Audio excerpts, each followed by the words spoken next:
एक गांव में गीता नाम की एक औरत रहती थी, जिसके पास दो गायें थी, जिसके दूध को बेचकर वह अपना गुजारा करती थी।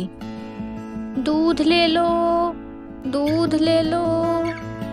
गांव वालों को भी उसका दूध बहुत पसंद था, क्योंकि वो बहुत शुद्ध दूध दिया करती थी। गीता, ओ गीता, मुझे भी 1 लीटर दूध दे दे। क्या दीदी, 1 लीटर दूध से क्या होगा? आप इतने दुबले पतले हो गए हो। दिन में 2 बार दूध पिया करो, सुबह और शाम। इसके लिए तो 2 लीटर लेने ही होंगे आपको। ठीक है, तू 2 लीटर ही दे दे। इसी तरह गीता सारे गांव में दूध बेचा करती थी। वह अपने किसी भी ग्राहक को निराश नहीं करती थी।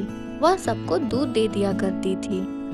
लेकिन आज जब वह शाम को सारे दूध बेचकर वापस आ रही थी, तभी एक बच्चे ने उससे टोका। गीता चाची, ओ गीता चाची, क्या आपके पास दूध है?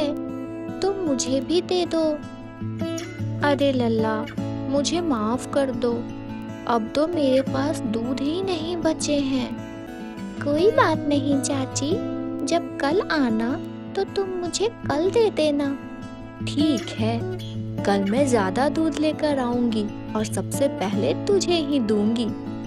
ऐसा कहकर गीता वहां से अपने घर आ गई और घर आकर जब वह अपने पैसे देख रही थी तो उससे पता चला, अरे वाह, आज तो मैंने बहुत ज्यादा कमाया।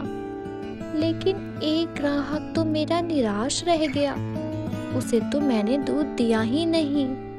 कोई बात नहीं, कल मैं अपने गायों को ज्यादा खिलाऊंगी, फिर वो ज्यादा दूध देगी, फिर मेरा कोई ग्राहक निराश नहीं रहेगा। आज वह सुबह से अपने गायों को घास खिलाने में लगी थी। पर ये क्या, आज भी गायों ने उतना ही दूध दिया जितना वो रोज देती थी। यह देखकर गीता परेशान हो गई। अब क्या करूं? आज भी ये दूध कम ही रह गया बाल्टी में। तभी उसे एक ख्याल आया और वह उन दूध में थोड़ा पानी मिलाकर अपने बाल्टी को पूरा कर ली। फिर वह दूध लेकर रोज की तरह गांव में बेचने निकली। दूध ले लो, दूध ले लो। गीता चाची, क्या आज दूध लाया है आपने? हाँ लल्ला, कल मैंने तुझे दूध नहीं दिया था ना, इसलिए आज सबसे पहले मैं तेरे घर आई हूँ। रोज की तरह वह गांव में घूम घूम कर अपना दूध बेच रही थी।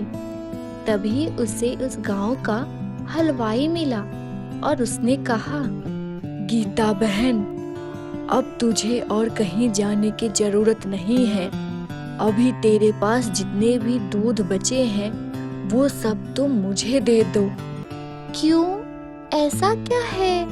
आज कोई दावत है क्या जो तुम सारे दूध ले रहे हो?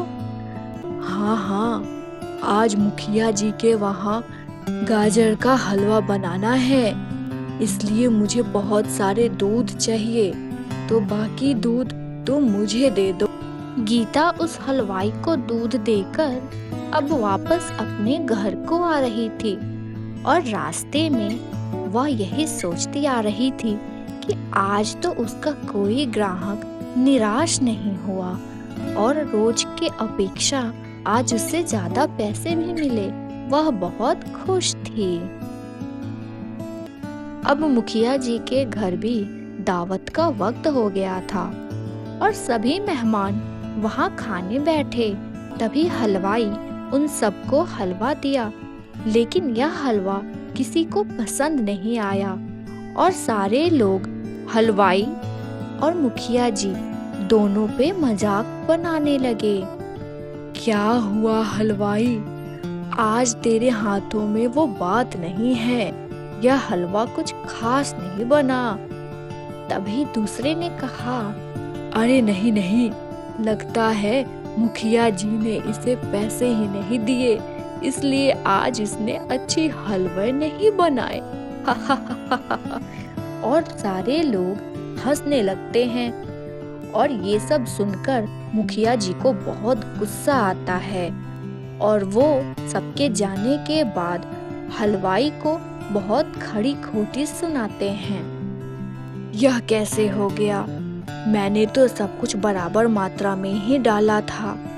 जरूर गीता बहन ने कुछ किया है, उसी के दूध की वजह से ये हलवा अच्छा नहीं बना। अभी पता लगाता हूँ मैं। और वह गीता के घर पहुंचा। वहां जाकर देखा गीता अपने दूध में पानी मिला रही थी। तभी उसने टोका, गीता बहन, ये क्या कर रही हो?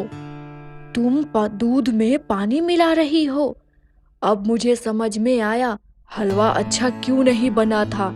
इस बात को लेकर मैं मुखिया जी के पास जाऊंगा और पंचायत को मैं बताऊंगा कि मेरी कोई गलती नहीं थी, तुमने ही दूध में पानी मिलाया था। अरे अरे हलवाई, तुम रुको तो, मेरी बात तो सुनो।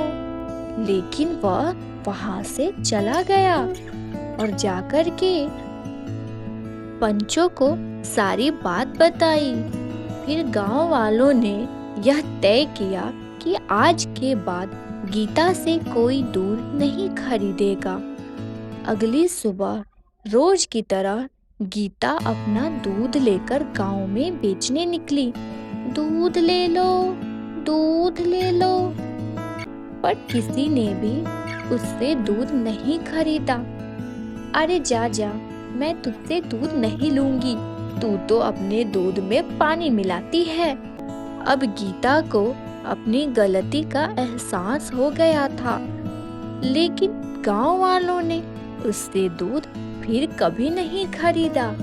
तो बच्चों, हमें इस कहानी से यह शिक्षा मिलती है कि हमें कभी अपने चीजों में मिलावट नहीं करनी चाहिए।